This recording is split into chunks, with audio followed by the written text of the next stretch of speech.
voilà, le Splashboard, Mathieu, je te laisse présenter. Bien, très bien. Pour les gens qui ne me connaissent pas, je m'appelle Mathieu, je suis l'un des fondateurs d'OpenPy et je vais vous présenter notre premier produit qui est en phase de prototype.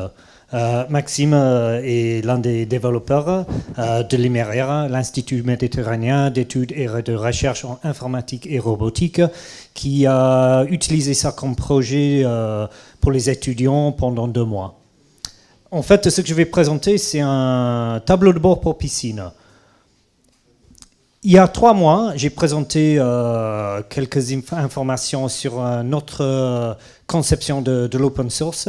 Et l'une des idées principales, c'est que les utilisateurs ont en général une vision beaucoup plus précise et plus détaillée que celle des fabricants.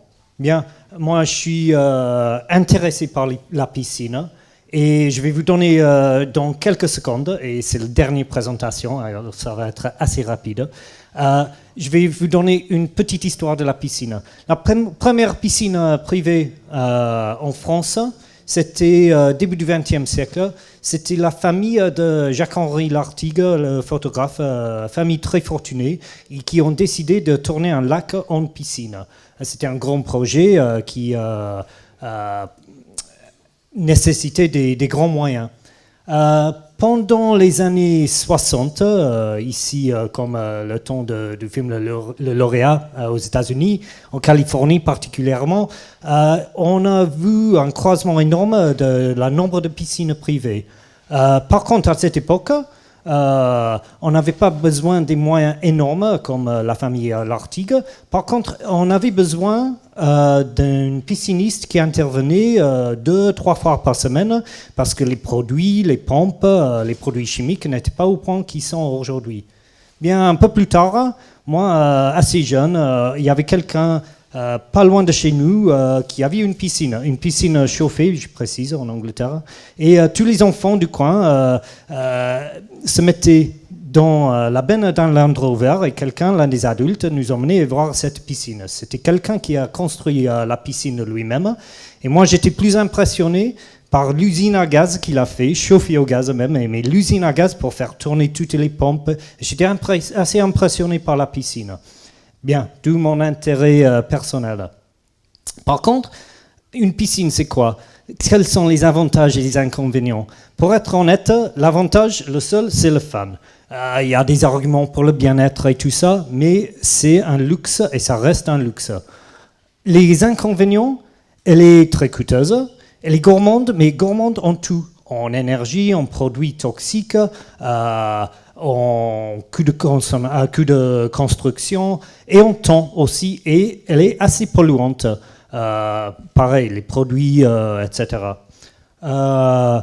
Alors, à cette problématique, on essaie d'apporter une solution, et c'est une solution open source. On a décidé d'attaquer une piscine justement parce qu'elle est tellement gourmande. Et ce fait que je souligne ici, c'est que si on apportait une réduction de consommation de chaque piscine dans le monde, il y a en Europe à peu près 10 millions de piscines privées, Amérique du Nord à peu près 10 millions de piscines privées, pas mal en Afrique du Sud, Australie, etc. Une réduction de consommation d'électricité de 10%, ça serait une centrale nucléaire du moins au monde. Et ça, c'est 10%. Et en fait, c'est assez facile à réaliser.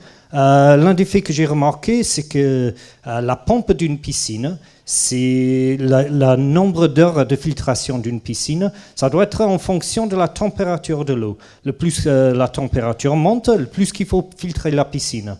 Mais il y a sur le marché très peu de produits, presque pas de produits, qui changent les heures de filtration selon la température de piscine.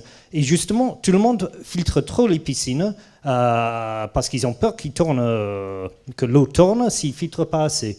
Alors, une solution qui fait juste cette seule chose, c'est le point de départ de notre solution. Physiquement, c'est quoi notre solution?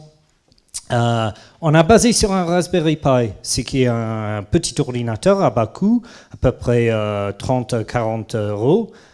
Quelques autres éléments pour rajouter plus d'entrées et de sorties, quelques relais, etc. Et finalement, on a fait un prototype, et c'est ça l'état actuel. C'est pas trop joli, c'est pour ça qu'on n'a pas emmené aujourd'hui, parce que c'est un peu fragile, mais dans peu de temps, ça sera réduit dans un petit boîtier comme ça, presque comme un produit commercial. L'architecture, je montre cette diapo uniquement pour les gens qui sont intéressés sur le côté technique, qui peuvent parler avec Maxime après. Mais il y a quelque chose qui est assez intéressant sur l'architecture, c'est que, pour moi, c'est que ici, c'est l'utilisateur qui est content, mais il peut piloter son système de gestion de piscine sur le réseau local ou par notre serveur. C'est-à-dire, il peut se connecter à un site, piloter sa piscine, veiller sur sa piscine à distance. Mais pour les gens plus techniques, ce qu'ils peuvent remarquer, c'est qu'il peut aussi contourner notre système. C'est en partie parce que c'est open source, mais c'est juste l'une des caractéristiques du système. Dans un monde traditionnel, est-ce qu'on serait inquiété par ça ? Parce que c'est quelqu'un qui peut même contourner notre source de revenus. Dans ce cas, parce que c'est open source, c'est ces gens-là qui savent le contourner, qui apportent presque plus de valeur que l'utilisateur normal. Parce que c'est celui-ci qui est censé de comprendre le système, développer ses propres besoins et contribuer à ses développements à la communauté. Bien, je vais vous présenter le tableau de bord, et pour ça, je dois juste le retrouver. Il est là. Ça, c'est l'état actuel de l'interface. Il fonctionne. On peut gérer le pH à distance. On peut gérer, si on a une piscine chauffée, la température à distance.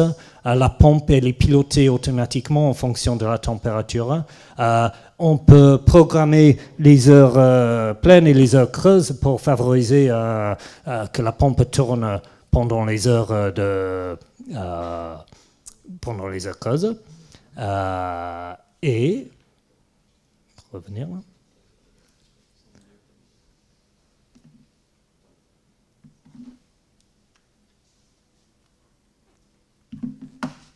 Bien. Alors pourquoi open source ? Une bonne raison, c'est que une piscine, j'ai jamais vu une piscine avec tous les équipements fournis par le même fabricant. Ça c'est un point important. Parce qu'il y a des solutions propriétaires qui existent, il n'y a personne qui adopte, parce que ça s'applique à très peu de piscines. Aussi, pourquoi open source ? Parce qu'on a des machines comme le Raspberry Pi qui nous permettent d'apporter les solutions et de ne pas devenir fabricant de hardware. De fabriquer le hardware, de le développer, c'est très cher, ça prend très longtemps. Ici, on apporte une solution jusqu'aux phases prototype, et c'est la communauté qui fait le reste. Et puis, c'est pas limité à nos propres produits. Alors l'idée de l'interface, c'est que c'est un point d'entrée pour être plus écologique et pour mieux gérer une maison, pour consommer moins d'électricité, mais pour beaucoup d'autres choses. Alors une maison open source, comme un WikiHouse, ou toutes sortes d'autres maisons, peut prendre notre produit et l'adapter pour faire piloter toutes sortes d'appareils à distance. Bien, pour nous, c'est un début. C'est un premier produit. On va le lancer dans un site de crowdfunding bientôt. Et ça ne sera pas notre dernier produit.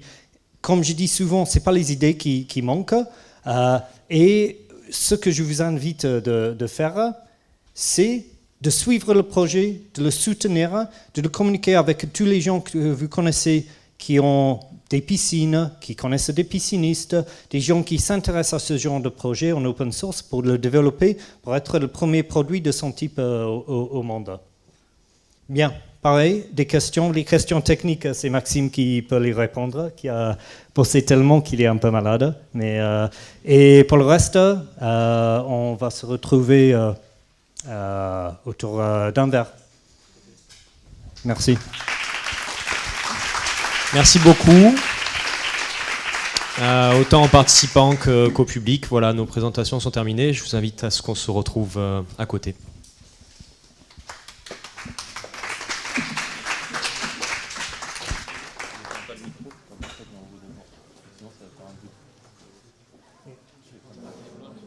Apparemment, il faut pas.